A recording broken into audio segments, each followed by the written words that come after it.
Hey, what's going on, my Evercade enthusiasts? My name is PGPYT. Welcome to the channel. And today we're going to be talking about why Evercade should try and do microcomputer collections. Now, let me preface by saying there are several different microcomputers, you know, that have been, that existed back in the 70s and 80s, and a lot of these computers are quite well known. The Amiga, Atari had some microcomputers in the UK. There was obviously the ZX Spectrum, Commodore 64, and a bunch of others. And basically, I want to discuss why Blaze be doing these collections. Now, obviously, we do understand that there are legal issues with some of the uh, some of the emulation rights, as well as the rights to who actually owns the systems. So that might be a big problem right out the gate with Blaze actually emulating these games. Second of all, we do know that British game developers used to love the ZX Spectrum, Commodore 64, the Amiga, because they were widely available. They were in so many different households, and they were quite easy to sell games for. However, there was also the issue that piracy was quite a huge thing, because people would just take the floppy disk, copy it, and then give it to their friends or family or whatever. So that was obviously a big issue with the games. But now, with Evercade's proprietary memory cartridges, those games are quite easy, to sell, and obviously they're not going to get pirated, because unless you're going to buy that EverSD junk, which is like 40 quid, I ain't paying that, then there's no reason to worry about piracy. Now, obviously, what we got to remember as well, some of these games were planned to be released on the ZX Vega Plus, which was a handheld version of the ZX Spectrum, which was supposed to have come out a few years ago. I'm not sure if it ever did come out, but I do know that obviously the emulation team were working on emulating those games, and I don't think it'd be kind of cool if Blaze was able to get some of the ZX Spectrum game rights on Evercade. Now, obviously, what I remember is some of these games obviously have to work with a keyboard and mouse, so you'd have to remap the buttons and whatnot, which could take a lot of time and effort. But with the Evercade VS existing, there's a counter idea to that, where you could plug a keyboard into the Evercade VS and play the games that way. Now, people complain, oh well, I don't want cartridges that only work on one of the consoles, which I understand. I completely get that. I prefer using the handheld to play games, but if that's the only way you can do ZX Spectrum and Commodore 64 and Amiga games on Evercade, I wouldn't mind it. I wouldn't be opposed to it. Besides, we've already got some developers who have put games on Evercade who have a history of releasing games on the ZX Spectrum, Commodore 64, and other microcomputers. These companies include Codemasters, who have released two collections technically, including the Oliver Twins Collection, Codemaster Collection 1, and Gremlin Graphics, who obviously released one of the most recent Evercade cartridges in Gremlin Collection, which, to me, I'm not really a big fan of.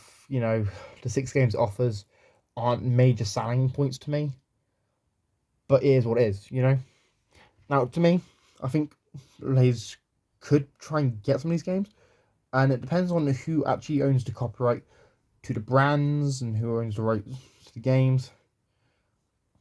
Because remember, I think Blaze could make a deal with obviously I believe it's News Corp who owns the rights to the ZX Spectrum. I believe so. I'm sure Blaze can make a deal with them to get the rights to emulate the ZX Spectrum games. I think if they still own the rights, because I know they owned the rights in 2007. I'm not entirely sure, because obviously as companies are acquired and sold, stuff spun off, stuff is closed, so you never know. We don't actually know if they even still own the rights to it. But they basically bought Amstrad in 2007, and boom. Or at least that's the story I know from the Slope Games video on the ZX Vega Plus, which came out like 4 years ago now. But yeah, that's just basically it, guys. Because there are a lot of games that were released on microcomputers, as well as games that are still being made for microcomputers by indie devs and teams, and people just want to code their own games. It's a great learning curve. For gamers who want to play these games.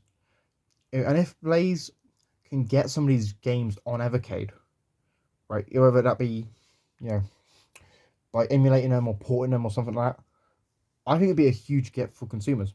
Because think about it, a lot of these ZX Spectrum and all these sort of games aren't available on modern consoles. You know, now, yes, there's that Amiga 500 console. Microcomputers was released I think it was like a month ago at this point, but that console's only got 20 games on it, from what I understand. So imagine if Blaze was able to get some collections of these retro microcomputer games alongside other other retro consoles, even some more modern games that are made for retro consoles. And imagine how consumers will feel about it. Imagine how many people will stop buying up Evercade products to play these games. And that's the cool thing Blaze needs to do. Blaze needs to get games that will sell Evercade and keep consumers happy. Because if you're a collector, looking at what Evercade's released so far, you might be enamored with it. You might be in love with this. You might have all the collections. You might be happy. You might have both consoles. Or you might have some of the collections and you're not really thrilled about the games that they've announced, or the games that they're announcing, or what they've released, or whatever. And that's completely understandable. If you're a fan of, microcomputers and microcomputer games, or you grew up with them, there's no real reason for you to get an Evercade, because some of the games that you grew up playing on microcomputers exist on Evercade, but they're the home console ports. They're not the actual proper games that they were originally made for the systems they were originally developed for. And that's the thing about games like Zool, where Zool was made for, I believe it was the Amiga, and it's not really that great on I think it's the Sega Genesis version we have on Evercade. That's just me. Anyways, let me know what you think. Do you want Evercade to try and emulate, these classic microcomputers? Would you buy an Evercade if they start emulating microcomputers? Would you buy VS to play them? Would you want to play them on handheld? What Evercade? Well, not Evercade, but what microcomputer games would you want to play? Would you play the homebrew stuff that little indie decoders made?